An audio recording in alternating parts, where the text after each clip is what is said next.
As the dust settles on the results of the assembly elections of 2022, how did the Muslims vote? What explains the BJP's unexpected success in areas that have significantly high Muslim population, including Rampur in Uttar Pradesh? I'm Barkha Dutt, you're with the Mojo Story. Much has been said about the relationship between the BJP and Muslims. The fact that there isn't a Muslim member of parliament that belongs to the BJP, for instance, or that the BJP doesn't field enough Muslim candidates. There is now only one Muslim member of the Legislative Assembly in the newly elected Gujarat Assembly. And yet, if you look at the data, you will find that the BJP has actually done rather well in areas that have significantly high Muslim population. How do we understand this? Does it mean that Muslims or more Muslims are now voting for the BJP? Does it mean that polarization is working? Or is there something else at play?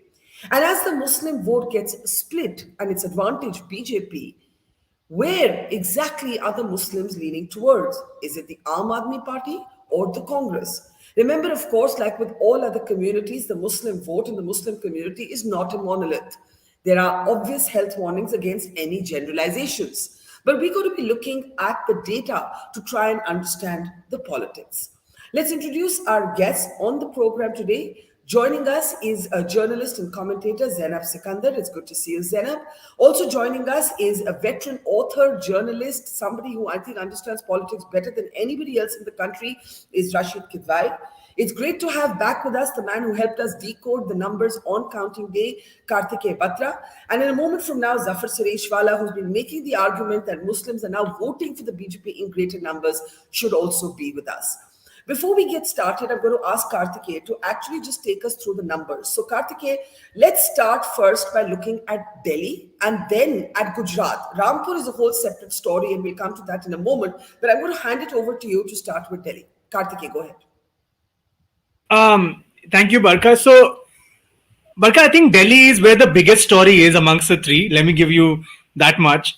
So, on this particular graphic, as you can see, if you look at the 8 seats where Muslims dominate in Delhi, and these include seats from Eastern Delhi, Silampur, Okhla, that area, but also Central Delhi, Chandni Chowk, Balimaran, etc. There are 32 wards in all, where AAP won 14, BJP won 11, and Congress won 6 of the entire 9 wards that they won. They won 6 from these areas. Now, looking at this, you might think that the AAP was leading, and BJP also did well. But there is a bigger story beneath these numbers, because then when we divide these seats into 2 categories, one that was affected by the 2020 riots and one that wasn't. So when I say wasn't, I mean directly Chandni Chowk, Balimaran, Matia Mahal, these seats were not impacted directly. In those, and then there were seats which were directly affected: Okhla, Silampur, Babarpur, Mustafabad. So where there was an impact of the riots, the Aam Aadmi Party has performed really poorly. They've just won 2 out of 18 wards. In these seats, the Muslim vote seems to have polarized towards the Congress, but the Hindu vote seems to have polarized towards the BJP, hence giving them 9 wards. Word of caution, these are still very hyper-local elections. Small factors matter. So we should not draw big trends, but this is some evidence for some certain parties to consider, especially the Aam Aadmi Party. They seem to have been stuck in the middle, where the Hindu vote went to the BJP and the Muslim vote to the Congress. This is the Eastern Delhi pockets of Silampur, Okhla, Babarpur, where the riots actually happened. But if you then go to the Chandni Chowk area, Balimaran, Matia Mahal, Delhi Gate, you have you see a very different picture.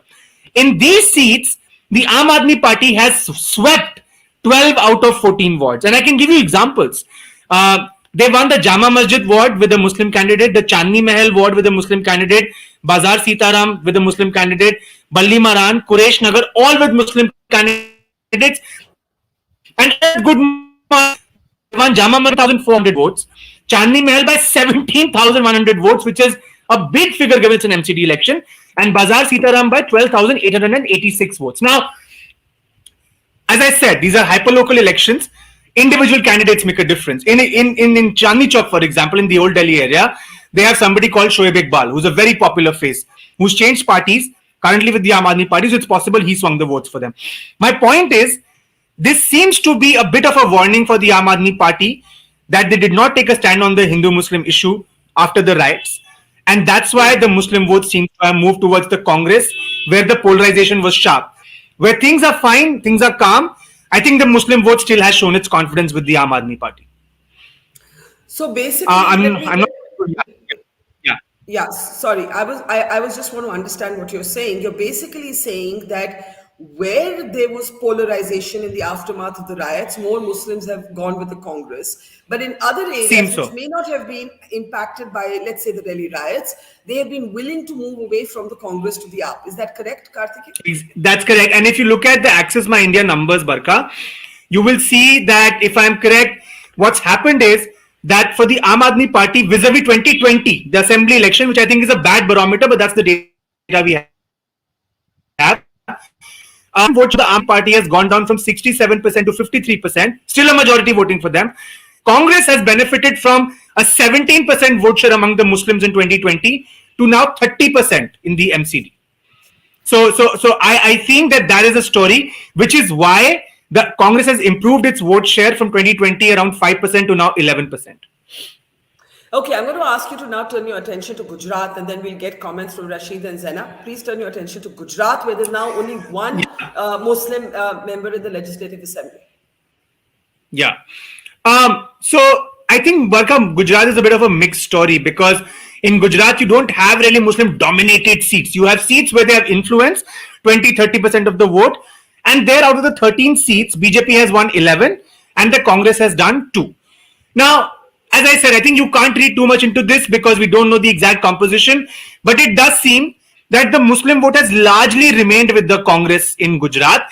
However, in certain seats, the AIMIM, the Aam Aadmi Party, they have had an influence. So, of these 13 seats, if I'm not wrong, in 2 seats, the MIM has crossed the 10% vote share mark.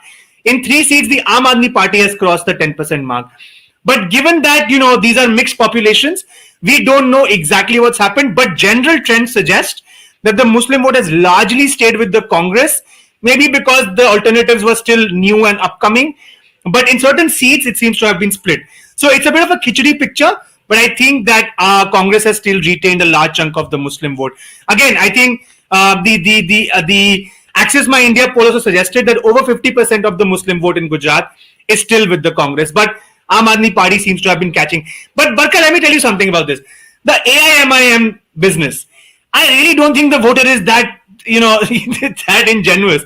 I think whenever they come in with a certain agenda or they think we have the slide. Can we switch to the MIM factor, yeah. please? Yeah, go ahead, Kartikeya. Yeah. But I don't think the voter is easily swayed just because the MIM enters the fray. I think the voter knows strategically who to vote for. They made up their mind and they vote for that candidate, I think. In a few bypolls here and there, you might see AIMM picking up a few votes here and there. But I really don't think that in a state where they go to contest 13 seats, 15 seats, 17 seats, people take them very seriously beyond the point because they know they are not in a position to form the government. So it's like a wasted vote in most cases. Only in cases where they put up a good candidate, for example, then I think probably that's where the votes gravitate towards. But I really think we overestimate the MIM influence. We've seen it in Bengal, seen it in UP, now again in Gujarat. I really don't think that the voter is that disingenuous. Okay, let me finally hand it over to you for Rampur and then we'll open it up. Go ahead. Rampur is fascinating. Yeah. It's a very complicated story, Barkha, because on the face of it, you'll see 62% people voted for the BJP, 36% to the Samajwadi Party. This despite it being Azam Khan's pocket borough with a majority Muslim population. And you might think what's happened, There was this Pasmanda Muslim outreach by the BJP, to be fair. And one of their leaders, Naqvi, he was camping there. But that's not the full story. The full story, because why I say that is, the turnout has gone down dramatically. From 2022 March, 56%, the turnout this time was 33%. And if you look at Rampur, it's divided between the urban areas where the Muslims dominate in terms of population and the rural areas where the Hindus dominate in terms of population. And the voting in the urban areas especially has been abysmally low. Whereas the rural Hindu has come out to vote for the BJP, the urban Musalman has not come out to vote for the Samajwadi Party. That could mean two things. That could mean that, as we have been saying, that BJP used its machinery. I don't have any evidence direct, but that's what is being said. The other thing could be that the Muslim vote just wasn't enthusiastic enough. Probably they'd had enough of Azam Khan, or I don't know, whatever the factors were, but probably they were just not enthused enough with the idea of repeating the Samajwadi Party, whether that's because of the candidate, whether that's because of Azam Khan, whether that's because of the Samajwadi Party itself. I'm not very sure about that. But the story of the Rampur election is not a story of just vote shares, it is also a story of turnout. Yes, of course, that turnout was extremely low at not even 34%. I want to open this up and Yeah, yeah. yeah, let me actually, but the BJP won the seat, ending the domination of Azam Khan over that seat since 2002. Rasheed, let me get you in. You know, one of the narratives that is in fact being constructed is that the BJP has wrested the Muslim vote. The BJP doing well in areas that have significant Muslim population, i.e., higher than the state average, for example, does not mean that Muslims are in fact voting for the BJP. But how do you understand these numbers that Kartikeya has just taken us through? I think, Barkha, this is a very curious and complex interplay of various factors are there. If you talk about Rampur, you see, it always leads to, if there is a Muslim domination or Muslim population, there is a counter polarization, and that's being very effective all over the country since 2014. And the Muslims are also a confused lot. Sometimes they, come together and vote in a particular direction, as we saw in Uttar Pradesh assembly elections or in Bengal election. But many a times there are all kind of allurements that are there, and the at local level, at micro level, Zainab may perhaps vouch for it, that there are various kind of vote traders. I'm using a strong language, but anybody who has influence of 5,000, 2,000 votes and all, and they're open to all kind of practices that exist in politics, in election. So all these things happen. So what I'm saying is that it's not, if a Muslim dominated area, if BJP is winning, it does not mean that the large number of Muslims have warmed up to BJP or Mr. Modi. There has always been 15%, 20% people who are in places like Gujarat who have shifted or moved towards the BJP. But that's it. It's not something big. In Uttar Pradesh, I think it's less than 5% or 6% thing. And sometime in Azam Khan's case, he himself was a very polarizing factor among Muslims. So therefore, and of course, his diehard supporters were very disillusioned. I mean, some of them told me that earlier they were disillusioned. Now they have no illusions. The way the state and election commission and courts, etc. I mean, that's of course a point of view. So they also were not very enthusiastic about that whole thing. So it's a complex thing, and I think what Mr. Batra was saying is absolutely right about Delhi. In the normal situation, Muslims have a voting pattern which one can say normal. In abnormal situations, they tend to vote as per their emotional instincts, and that's what has happened. If you look at Delhi's story, Barka, it's very interesting. In 2014 assembly elections, Muslims were divided, so they voted for Congress and they voted for AAP. In 2015 election, the majority of them voted for Aam Aadmi Party and did very well. And in the subsequent parliament election, again Muslims moved towards back to the Congress, thinking that it's a national election and Congress, and that's why you see the Aam Aadmi Party finished third in most of the seats in Delhi. And again, this time around, in the assembly elections, now Muslims have shifted from in large chunk from Aam Aadmi Party to the Congress. So this is all. But I'm saying that we should not read too much. Actually, Muslims collectively are very confused. Some of them think that if they don't contest election, maybe it will help. But there are people who are very politically inclined. They want to contest, and they contest in great numbers, whether it's municipal elections, assembly, or in parliament, leads to division of votes, a division of, so to say, secular votes. All kind of things are happening. Clergy is losing its clout. I mean, we need perhaps separate debate on that. Yeah, I can see Zafar Sareshwala joining us as well. Zafar Saab, you're a bit late, so you missed our numbers. We were just looking at the fact that, this whole debate around the BJP's relative success in areas dominated by Muslims, the BJP winning Rampur, and also between the Aam Aadmi Party and the Congress, where might the Muslim vote have gone. Now, you have made the argument that the Muslims are actually voting for the BJP. And I would say to you, what is your basis to say this? Because the BJP's success in areas with a high Muslim population could simply mean polarization and counter polarization. We don't actually know necessarily right now, till we have more granular data, how the Muslims have voted. There is one Muslim MLA in your home state of Gujarat. On what basis do you argue, then, Zafar Saab, that Muslims have begun to vote in greater numbers for the BJP? See, Barkha, because these people who are not in Ahmedabad, they have not visited Gujarat, sitting in Delhi are commenting. They don't know what's happening on the ground. From 2002, it has not happened today or day before yesterday. It has started since 2002. After 2002, you have covered 2002, you know exactly. After 2002, and I am one of the votaries of that and many others, we decided very firmly after 2002, how do we become relevant? And Muslims chose three things: schools, entrepreneurship, employment. And till 2002, Barkha, in Ahmedabad city, there were only three Muslim run schools. In 20 years today, now there are 79 Muslim run schools. My own family runs two girls' schools in very dilapidated area of Ahmedabad, one in Shahpur Bhai Center and one in Juhapura, and the most squalid part of Juhapura. In one school, there are 1,250 girls, and in another school, there are 850. Same pattern was adopted by several other Muslims. And same pattern was done in Surat, in Baroda, in Rajkot. So Muslims had decided that why should we come in the firing range?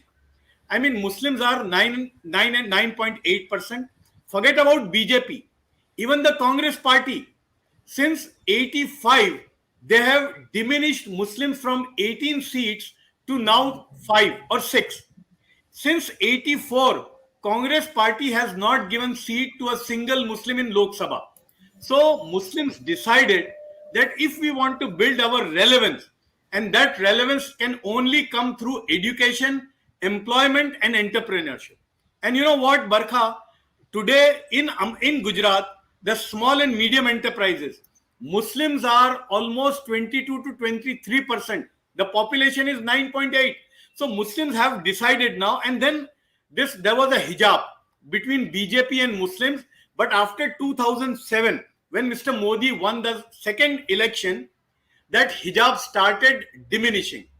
They were, because in the whole of state only three Muslim MLAs, but Muslims are spread in 182 constituencies. In 34 constituencies, Muslims are about 20%. In 18 or 19, Muslims are about 30%. Now what do the Muslims do? भाई मुसलमानों की स्कूलें हैं, मुसलमानों की hospital हैं, मुसलमानों की बिजनेस कॉन्क्लेव होती है, बुलाएं किसको?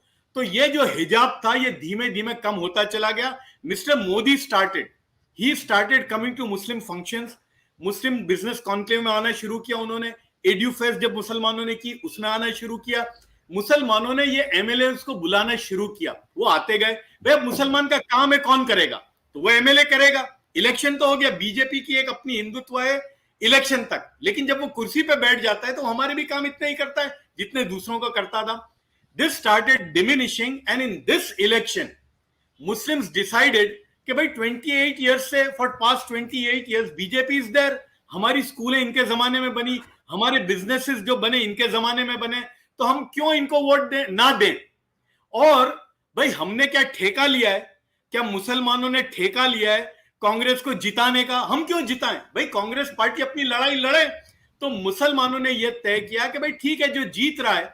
और एक आर्ग्यूमेंट यह था मुसलमानों में कि रेस कोर्स में भी आदमी उस घोड़े पे दाव लगाता है बरखा जो जीतने वाला है. आदमी घोड़े पे इसलिए दाव नहीं लगाता कि यह घोड़ा काला है, कि व्हाइट है, कि ब्राउन है.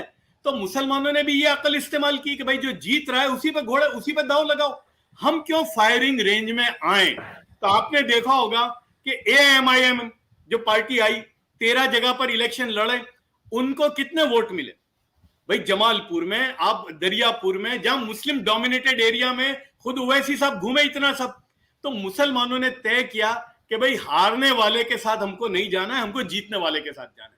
और ये कोई झुकने वाली बात नहीं है. मुसलमान दम के साथ.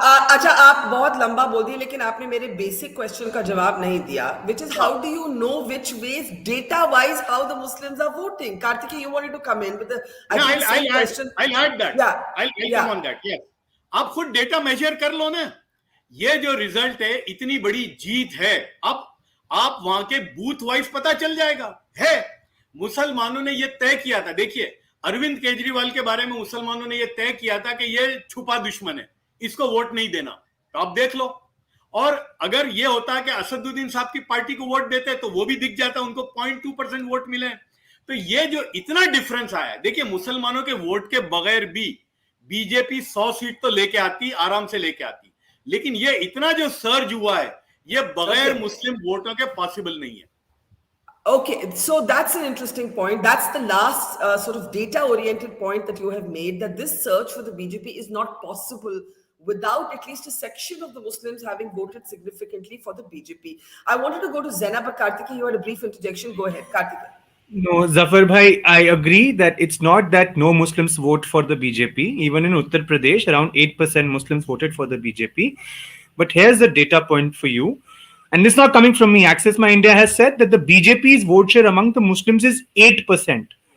तो अगर वो बढ़ा भी है मुसलमानों में तो वो 8% है। एक ऐसी आबादी का जो केवल अगर बढ़ा भी है 0 से 8 भी हुआ है अगर, तो वो 10% का 8% है उनके पास केवल आज की तारीख में। 10% का 8% माने टोटल 1% वोट शेयर से भी कम है। आपने 2 सीटों का नाम लिया, जमालपुर और दरियापुर, इसमें से एक सीट कांग्रेस को मिली है, जमालपुर। तो कहने का मतलब है कि मैं ये नहीं कह रहा कि मुसलमान इन मुद्दों पर वोट नहीं करते, हम डेटा को देखकर बात जो कर रहे हैं हम उसी के आधार पर बता रहे हैं कि मैं ज्यादा बात मैं दिल्ली पर कर रहा था, मैं गुजरात पर कम कर रहा था, लेकिन बस ये कहने का मतलब है कि 8% वोट शेयर नेशनल पार्टी का किसी एक सोशल सेगमेंट में अभी भी एक बहुत छोटा वोट शेयर है। इसमें कोई दो राय नहीं है, वो आगे बढ़ा सकते हैं इसको, हो सकता है कोई ऐसा प्रोग्राम हो सकता है वोटर्स का मूड बदले, लेकिन आज की तारीख में डेटा आज का बता रहा है बीजेपी के लिए amongst the Muslims. Okay, Zainab, let me get Zainab in before I go back to Rasheed. एक मिनट Zafar भाई, बुनियाद पे कह रहे हैं कि 8% ही मिले, क्या बुनियाद पर? अभी तो ये survey Axis My India exit poll, Axis My India exit poll is 8%। Exit poll बोलते हैं। देखिए एग्जिट पोल में तो उन्होंने क्या बताया था, वो 50 सीटें बता रहे थे कांग्रेस पार्टी, उन्होंने बिल्कुल स्पॉट ऑन दिया था। हाँ ना गलत। एक्सिस माय इंडिया बिल्कुल स्पॉट ऑन था नंबर्स को लेकर। Access My India was the most accurate exit poll, and not on the vote share for the Aam Aadmi Party. On Gujarat, but no, Barkha, no, wrong. I told you they no, wrong. They revised their numbers. They revised their numbers. They revised their numbers the next day. They said from 9 to 21% Aam Aadmi Party seats, we are giving them now less than 9. And the vote share that they had said 15 to 20, they came down to 15%. So at the end of the day, they were spot on with the vote shares as well, plus minus 2%. Okay. This show is not on Access My India, and I'm not concerned with it. Let's go back to the subject that we're actually discussing, which is how the Muslims voted. The reference to Access My India is what Kartik is quoting, so we ended up discussing it. But Zafar bhai, if Kartik doesn't have a data point for 8%, you don't have a data point to actually make the point that Muslims have voted in large numbers, other than to make the calculation that this kind of historic victory would not be possible. That's what you're saying, right? You're making a deductive logic. I'll add one more Kartik, thing. Yeah. No, I'll just add one more thing. See, Muslims have also decided one thing, कि भाई जिसको हुकूमत करनी है करे, हमको problem नहीं है। अब अगर बीजेपी करती है तो करे, हमने कोई ठेका नहीं लिया है कांग्रेस को जिताने का या समाजवादी को यूपी में जिताने का। ये बात अब मुसलमानों में घर कर रही है, ये मैं कह रहा हूं। Okay, can we please let Zainab speak and then I'll come back to all of you. Zainab, let me bring you in. You know, the data can be interpreted, carved up in many different ways. Obviously, intuitively, the first reaction is to think, oh, Muslims would never vote for the BJP. But this debate isn't just about the BJP. It's also about the Aam Aadmi Party and the Congress. It's also about how tactical the Muslim voter is ready to be. It's also, as Zafar Sareshwala says, the Muslim doesn't want to be entirely disenfranchised. If there are a limited set of options, you want to engage with your local government, you want to engage with your local legislator, and it's also a zero-sum game for the BJP. For example, if the BJP does field Muslim candidates, or if it does have Muslims who speak up for it, they're immediately called Sanghi Musalman or Sarkari Musalman. They don't do well, as we saw with the experiment with the Pasmanda Muslims in the Delhi local elections. Go ahead, Zain. I think there's a confusion between whether the Muslim voter is voting for BJP and Modi ji, or whether the Muslim voter is voting for the local leader. There's a huge difference there, and which is why we have to assess how the Muslim voter votes, in my opinion. And again, these are all based on, we are deducing from the results what the reality is. We don't have actual data points. Okay. And whatever we have, we can't really assess them and read too much into them, because then we are just fooling ourselves. I personally feel even if a Muslim voter is voting for the BJP, he is voting for the local leader, and that leader doesn't necessarily have to be a Muslim. Because you have to understand the Muslim psyche right now is ki our vote doesn't matter. This is the reality. You speak to any Muslim, they will most likely tell you that our votes are now pretty much redundant. We don't matter. And that was the idea for the BJP to go ahead to show Muslims that you don't matter in the national perspective. Your votes really don't matter. So what happens in local elections is that I think Muslims are latching on to their local leaders and seeing how much can they do for us, because they know on a national level nobody can defeat Prime Minister Modi. This is what I think how the Muslims are voting. Because even when the MCD elections were happening, and as a family, because I stay in Delhi, everyone was discussing who to vote for. The common factor that everyone said was, let's not vote for the Congress, because then we are just splitting the votes. Let's vote for Aam Aadmi Party so that at least BJP loses. Whoever wanted to not put a vote for BJP wanted to just put the vote for Aam Aadmi Party, thinking other Hindus will also put vote for Aam Aadmi Party. This is the reality right now when people go in for voting. So to say that, oh, Muslims are coming out and betting on the winning horse, I don't think so. I think there is so much that BJP has to reach out to the Muslim community for them to vote, because it is not just Prime Minister Modi who is there. There are so many other ministers who perpetuate so much hate, and they have so much toxicity when they speak about Muslims. In fact, even if you just open a social media account of yours and see the kind of banter that is played out by the BJP IT cell, you realize it is so Islamophobic that any Muslim will feel and think twice before voting for the BJP. So I don't think it is right to say that Muslims are now, thinking, let's just Okay. vote for the BJP. I don't think that is the reality. And the other point that I want to make is that, Kartikeya, and you can come in on this, is that the Muslims don't vote just for Muslim politicians, is a very important point that Zainab has made.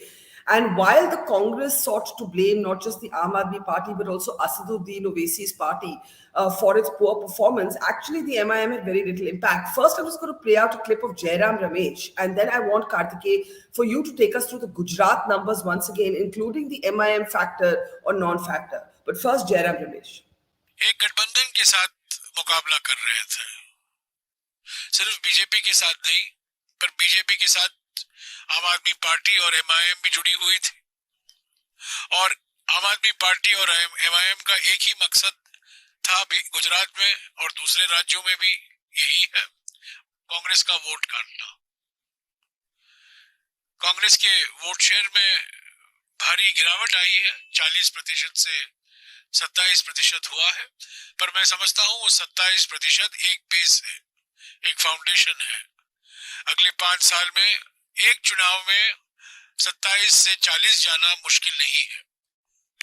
जितना आसानी से हम 40 से 27 गिरे हैं, उसी आसानी के साथ अगर हम काम करेंगे तो 27 से हम 40 एक चुनाव के कार्यकाल यानी कि 5 साल में हम इसमें वृद्धि ला सकते हैं। Now, Kartikeya, it's interesting that, that the Congress names the MIM. I want you to also, for the benefit of Zafar Sareshwala, who joined us a bit late, take us through the Gujarat numbers once more as we look at the seats with a significantly high Muslim population and the performance of the three parties there. Kartikeya, go ahead. Barkha, MIM came up with 0.29% of votes of vote in Gujarat. They only contested in around a dozen seats. And in the seats, I was talking about the 13 seats, and including what Zafar bhai mentioned, those 2 seats are also on my list. The 13 seats, Abdasa, Daryapur, Godra, Jambusar, Limbayat, Surat East, Jamalpur. If you look at such seats, the MIM was not able to get into double digits in 11 out of these 13 seats. They did not even have candidates on all these seats. There were only 2 seats where they crossed the double digit mark. One is Bhuj and the other one is Jamalpur. and they're 17% and 12%. But again, they were in no position, as per these numbers, to influence the outcome, because in Jamalpur anyway the Congress candidate won, right? And if you look at Bhuj, the difference, the BJP got 96,000 votes, the Congress got 36,000 votes, and the MIM got 31,000 votes. So even if all the votes that the MIM got added to the Congress's account, they still wouldn't have been able to win that seat. And My now, point is, and now let's look at the other seats with the high Muslim population in Gujarat. Kartikeya. again, when we say high, Barkha, it's above the state average, because no seats in Gujarat are, like proper dominated just by Muslims. So as I said, of the 13, 11 were won by the BJP. And in the remaining 11, in these 11, the Congress came up second in 10 and Aam Aadmi came up second in 1. But in no seat can you say that if you were to combine the votes of the Congress with the third rival, that they would have been able to beat the BJP. Any which way, if you look at all the seats of Gujarat, there was only 30-35 seats where Congress plus AAP was more than the BJP, where they have lost today. So even in that scenario, the BJP would have gone down to only 120, and the Aam Aadmi and Congress combined, which as of now is 22, would have probably gone up to 57-60, which is essentially a 2012 repeat. You can say that once an alliance is formed, there is greater chemistry, the narratives can be better. Okay, you get an even more vote share, so probably you go up another 2-3 percentage points. But even then, the gap was very big. At best, you would have probably come down to the 2017 tally of the BJP being 100, 105, and this combined being 75, 80. So I think, indeed, Aam Aadmi Party did into the Congress's votes. But I think that the Aam Aadmi Party is not a vote katua in Gujarat. They entered spaces which had been vacated by the Congress. Why I say that is because South Gujarat and Saurashtra is where they fought these elections. Saurashtra had given a very good mandate to Congress last time, but after that they did not play the role of the opposition as they should have.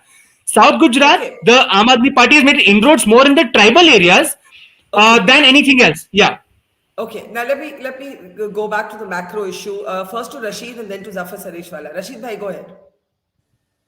Yeah, I think, Barkha, this whole argument, sometimes it's flawed when we say that, the Muslims need, to vote for BJP or get into a political relationship with the BJP because, they need schools, they need, welfare schemes, they need, business and opportunities, etc. I mean, we are a constitutional democracy. There is rule of law. There is no, as long as the elections are there, even those who don't vote, they also, the government has a constitutional obligation and responsibility to work for them and get everything available that is there. And it is so I'm saying one needs to delink these two things. Politically, of course, it's very convenient discourse, but I find it very problematic.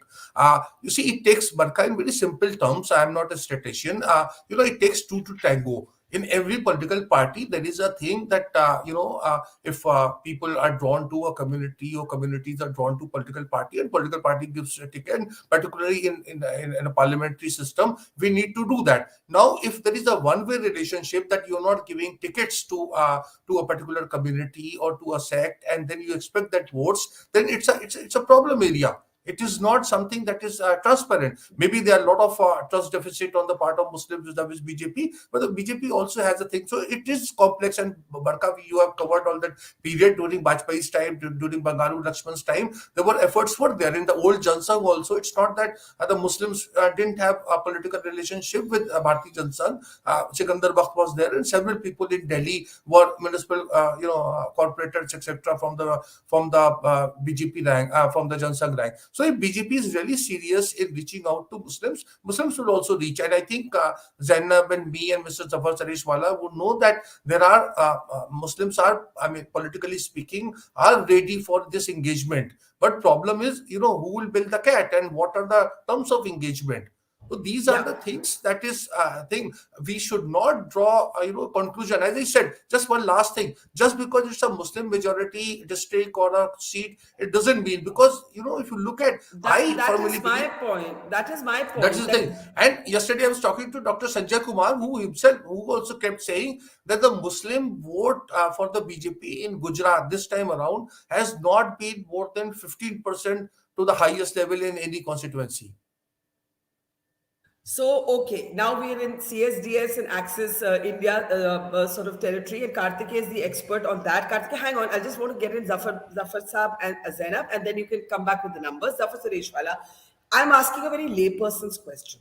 When we look at the fact that the BJP has done relatively well in areas where the Muslim population, let's say, higher than the state average, as Kartikeya explains it does not automatically mean that the Muslims of these seats have voted for the BJP. It could mean that, but it doesn't necessarily mean that. That's point one. Point two, अगर आप गुजरात से हटके रामपुर देखें, जहां आजम खान का 2002 से एक तरह से स्ट्रॉन्ग होल्ड रहा है, पर आप वोटर टर्नआउट देखिए 33%. अब the point is, how do we understand this? The conclusion is a very difficult one to draw and a very complicated one. Zafar Sareshwala. See, Barkha, I'm not at the moment getting into मुसलमानों के कितने vote आए या नहीं आए. मैं मुसलमानों की साइड की बात करता हूँ. I'll continue where Zainab stopped. बिल्कुल, ये कोई, it is not rocket science. Every Muslim thinks कि मेरे वोट का कोई वैल्यू ही नहीं है. गुजरात फॉर एग्जाम्पल, मैं ना किसी को ला सकता हूँ ना किसी को हटा सकता हूँ. और अगर ये यूपी में जाए, क्योंकि मैं इसलिए बोलता हूँ कि आई हैव डन दिस तालीम और तरबियत programs in 55 cities in the country in last 7 years, और हर शहर में मेरा जाना हुआ, मुस्लिम साइक को समझने का मौका मिला मुझे. यूपी में मेरा 14 शहरों में प्रोग्राम किया. अभी लास्ट मंथ मैंने 3 शहरों में किया, बनारस में किया, जौनपुर में किए और लखनऊ में किए. मुसलमान क्या सोचता है अब वो मैं बताना चाहता हूं, जो गुजरात में भी है, कि भाई हमारे वोट से न कोई आ सकता है न कोई जा सकता है, तो हम अपने आप को उन चीजों में लगाएं जिसमें हम रेलेवेंट बने, और वो है तालीम, सबसे इंपॉर्टेंट. तो मुसलमान ने ये सोचा कि भाई हमें क्या है, हम बीजेपी को ना हटा सकते हैं, ना बीजेपी ना किसी को ला सकते हैं, तो हम अब कोई भी आए.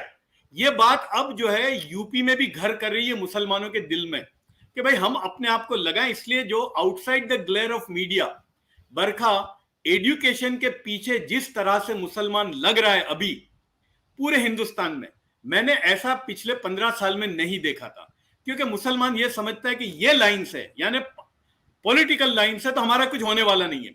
यूपी फॉर एग्जांपल, मुस्लिम यादव, मुसलमान 20% है, यादव 8% है. वोट हमारे लेकर तुम आते हो, लेकिन हमको देते क्या हो जीतने के बाद भी? वक्फ बोर्ड, हज कमेटी और कब्रिस्तान की मिनिस्ट्री, वो तो बीजेपी बगैर किसी भी दे रहा है हमें. तो मुसलमान को मिलता क्या है? तो मुसलमान अब ये सोच रहा है कि अगर हमको रेलेवेंट बनना है इस मुल्क में, तो आला से आला तालीम हासिल करने के बाद ही होगा, और जिसको हुकूमत करनी है करे, चाहे बीजेपी आए, कोई आए, हमें कोई उससे. But does that lead to एक सवाल, and then to Zainab, does that lead to lower turnout as we saw, for example, in Rampur, or does that lead to कि भाई हम लोकल लेवल पे तो एंगेज करें? अगर हम ना ला सकते हैं ना निकाल सकते हैं, जैसे कि आपने कहा Jafar Sareshwala, what does that result in voting patterns and enthusiasm for elections? नहीं, देखिए, मुसलमान ये समझ रहा है कि आंखें खुली रखूंगा मैं, कान खुले रखूंगा, दिमाग खुल के रखूंगा, लेकिन एक ऐसी चीज में जिसमें मैं मेहनत करके कुछ होने ही वाला नहीं है. रही बात रिप्रेजेंटेशन की, आप बीजेपी को छोड़ दीजिए ना, आप कांग्रेस पार्टी को लीजिए जो हमारे वोट पे जिंदा है. वो 18 सीट से उसने 5 पे कर दिया है गुजरात में, और 84 से बरखा कांग्रेस पार्टी ने एक भी मुसलमान को टिकट नहीं दिया गुजरात में. तो बीजेपी भी नहीं दे रही, तुम भी नहीं दे रहे. तो मुसलमान ये सोचता है कि ये न ये देने वाले हैं कुछ, न ये देने वाले हैं, तो हम इससे ज्यादा अपने आप को दूर कर दें. आंखें खुली रखें, दिमाग खोल के रखें, लेकिन अपने आप को ऐसी चीज में लगाएं कि जिसमें मेहनत करके कोई चीज हासिल होने वाली है, और वो है तालीम. और मैं भी यही कहता हूं कि हम अपने आप को आपने एक जरूरी बात रखी है, and I want to take that to Zainab, that if you're feeling disenfranchised in real terms, you have the vote, but as Zafar Sareshwala said, it's not yielding either success or ouster of your choice, does that mean you disengage, or does that mean you say, no, you know what, if I disengaged, I'll be further disenfranchised? I can't be completely out of the system of my local corporation, my local assembly, my local community. I don't know. It's a complicated question, Zainab. It is a complicated question, and like Rashid sir said, I एक think second, Zafar एक said second, one एक second. sentence. Yeah. मैं ये नहीं कह रहा, मैं ये कह रहा हूं अपनी प्रायोरिटी बदले मुसलमान, वो प्रायोरिटी ठीक बदले. है, लेकिन इंपॉर्टेंट चुनाव क्या के है टाइम अभी क्या, कि जिस पर चीज चुनाव में के मैं, टाइम क्या हाँ करें? बस इतना ही कह रहा हूं मैं, वो बस. ठीक है, लेकिन चुनाव के टाइम क्या करें, मैं वो पूछ रही हूँ, Zainab. yeah, like Rashid sir said, Muslims are a confused lot. You have to understand the identity crisis amongst Muslims in the last 8 years has been so real and has been so intense that Muslims actually don't know which way to go. There are a section of Muslims who think, let's align with the BJP, let's get as much as we can from this sort of symbiotic relationship where we just vote for them and they just sort of, look at us as real beings. That's one side. There's another side which says, no, we will go in for the Congress. At least they speak for us. At least, they sort of, represent us in at least lip service, so to speak. So let's go in for the Congress. And then there's a third type who goes in for the local party, local leaderships, in their communities. And Aam Aadmi Party is a fantastic example because they say at least we are getting governance, even if we are getting a dash of Hindutva with it, no problem. Which is why we are seeing, as Kartikeya rightly pointed out, the non-riot areas of Delhi voted extensively for Aam Aadmi Party because they were like, at least हमें governance मिल रहा है, हमें 200 unit free मिल रहा है, but where the riots happened, they en masse didn't vote for Aam Aadmi Party because of the deafening silence of Arvind Kejriwal after the riots. He decided to not speak for anybody, not take sides, and the good Hindu, bad Hindu was always on his, playbook.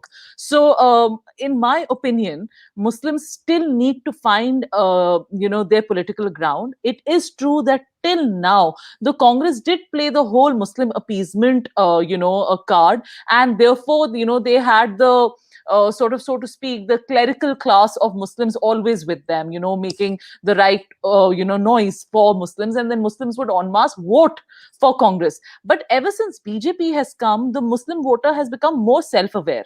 The clerical class has sort of gone in the background. So now no Jama Masjid Shahi Imam will say vote for this party and all the Muslims vote for them. No, that's not the case. Now Muslim votes are getting divided and compartmentalized. People are thinking, should we go in for the guy who's winning or should we go in for governance? So it is a confused lot. I think Muslims still need to find their voice politically in India. It is not, I'm not saying we are going to disengage, Muslims are going to disengage, but the fact of the matter is Muslim votes don't matter And in the and and larger picture. and well, I don't know about that, because in Delhi, for example, I think if the Congress had been a more convincing option, Yes. you don't know. People also don't want to Yes. waste. People also don't want to waste their vote for somebody they think is not in the reckoning. Yes. But Kartikeya, I want to go back to you, right? I think the Muslim as monolith has always been a media stereotype. In real terms, it's never been true. And within Delhi itself, as your data so fascinatingly points out, pockets impacted by riots have voted differently, and pockets unimpacted by riots of 2020 have voted differently. Go ahead. We have to start taking last comments. Kartikeya, first to you. Yeah, Barkha, I would say that that's true, but I would also throw another warning which I threw initially. MCD elections, hyper local, so many very localized factors, including candidates, very specific chemistries are involved. But yes, this is a trend. Any smart political party would sort of successfully catch and try to work on it. I'll talk about two more things before we wrap up. One is that of the 11 seats in Gujarat I mentioned where the BJP won, I'll correct myself, in only one seat would have the combined vote share of Aam Aadmi Party, Congress and AMM flipped the result. So if it's 11-2, combining them would have made it just 10-3. Initially, I had said it would have remained 11-2. I'll correct myself. Okay. And one last point, that what Rasheed ji said, that Sanjay Kumar said that 15% is the upper limit in any constituency. But that is still in sync with the overall average, which Access was giving 8%. What Zafar Bhai is saying is, I think, a fabulous proposition that, the Muslims looking at things constructively. I think that's all great. I think that's very, very good. But political questions I think if you look at the BJP and the chemistry with the Muslims, I still feel that a lot needs to be done. And I think Zainab's absolutely right that, you can't expect the Muslims to vote for the BJP when a Pravesh Verma, just before the MCD election, makes the remarks that he does. So I think even if there is Mr. Modi who can stand for that compassionate face for the Muslims, we assume that what he's saying is correct. You just can't have people in the same party, which is seen to be run by the Modi Shah duo, saying these things, because then we are confused. What is the exact line? So I think I'll just rest my case. My job was to give you the numbers, the interpretation of the Muslim psychology. That community psychology is not my area of expertise, but my job was to give you the numbers, and I've tried to interpret them as well as I could. Okay, it is a debate that raises strong emotions, as even we've seen in this program. But Rasheed, before I give Zafar Sareshwala the last word, what about Zafar Sareshwala's argument do you disagree with? I think there is no correlation with that kind of, Muslims striving for education and, a voting pattern or representation. Because remember, I mean, it's all very good, and the Muslims are doing very well in terms of education. If you look at Karnataka, you look at Maharashtra, several states in Kerala, etc. In Gujarat, of course, a fresh wave of awareness has come, which is very good. The point I'm making is that Muslim participation in parliamentary democracy was always problematic because of due to first past the post system. Even Maulana Azad was the greatest Muslim in the post-independent India, had to contest from Mewat and Rampur kind of seats which were Muslim dominated. Mr. Late Ahmed Patel, you see, he was a very popular person and he used to win direct election in the Lok Sabha elections from Gujarat. And in one election, he himself told me, you see, he was popularly in Bharuch, he was called Babu Bhai. The VHP went around to every, this wall graffiti, removing his name, Babu, to replacing it with Ahmed Patel. And so these are the social problems. And he lost because of that election. So Babu Bhai was a very popular figure, and Ahmed Bhai became a sort of, polarizing person. So this is long and short. Political parties are reaping the dividend. I'm saying unless the society and the more educated, that's what I'm saying. Urban India, there is no record of from urban India, the Muslims cutting from any political party or any political affiliation winning elections. It was 1984, Arif Muhammad Khan who won, Mohsina Kidwai from Meerut, but by and large, Muslims are an utter failure regardless of their stature in public life when it comes to voting and, getting elected. Okay, can I have a technical point can I just make? One thing that flies under the radar is how these constituencies are constructed. Zafar Bhai made the point that in Gujarat, the vote is irrelevant. I don't think that's the case in a large pocket of UP. In Rohilkhand, when you have clustering of Muslim population, they can actually swing seats.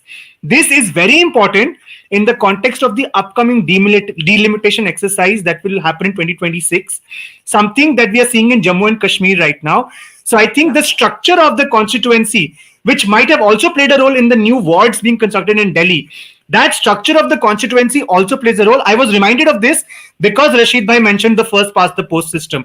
And in the first past the post system, this way the constituency is structured, the boundaries, a concept called gerrymandering in the US, right? So that becomes very important. Yes. I want to give Zafar Sareshwala the last word. You said Muslims should focus on education. The Muslim is already cynical. Hum na kisi ko hata sakte hain, na la sakte hain. All true. But when it comes to an election, and you see that the BJP does not have a single Muslim member of parliament, that there are hate speeches that are not disassociated from at the very top. How do you expect the Muslim of Gujarat or anywhere else to feel? Your comments are about what happens between elections. I'm asking you what should happen at an election. See, at the time of election, Barkha, BJP एक भी नहीं देती, वो 182 में से 5 देती है, तो कोई बहुत ज्यादा फर्क नहीं है. तो मैं ये कहता हूं मुसलमानों को कि ठीक है, लेकिन एक चीज से अभी भी हमारे पास बाकी है. अब ये जो हमने किया था, द मुस्लिम सोसाइटी, क्योंकि और तो कुछ रास्ता ही नहीं है, Muslim society should engage with the government of the day, and that should be done even in UP, even in Bihar, even in Gujarat और wherever. There should be a group of Muslims outside the purview of the political class, the Muslim intellectuals, the Muslim businessmen, Muslim religious heads, all these people should make something and they should put forward their issues with the government of the day. And that we had done when Mr. Modi was there. We continued even after that. So I think that is still there. And I have seen, Barkha, difference between BJP the party and BJP the government. जब वो कुर्सी पर बैठते हैं तो वो BJP जो party election के जमाने में होती है उसमें और वो बीजेपी गवर्नमेंट में बहुत फर्क होता है. I think we should take that, and that is the best way forward for the Muslims. Okay, we leave it there. I think, this is what is called a Hobson's choice for the Muslim community, which in many parts of India may feel that as a community, their vote doesn't matter. But does that mean further disengagement? Surely that cannot be the answer, because there are all kinds of everyday issues that you do need an interface with, whether it's your municipal councillor, your member of parliament, your MLA, or your minister. A lot of stories that I'm sure will emerge from the data in the days to come. But for now, Zafar, Sareshwala, Zainab, Sikander, Rasheed, Kidwai, and Kartikeya, Batra, thank you so much. And to our audience, have a great weekend. It's great to see you here. Thank you for watching our work. If you haven't subscribed yet, don't forget to click the bell icon and subscribe to Watch Your Story and support independent, robust journalism.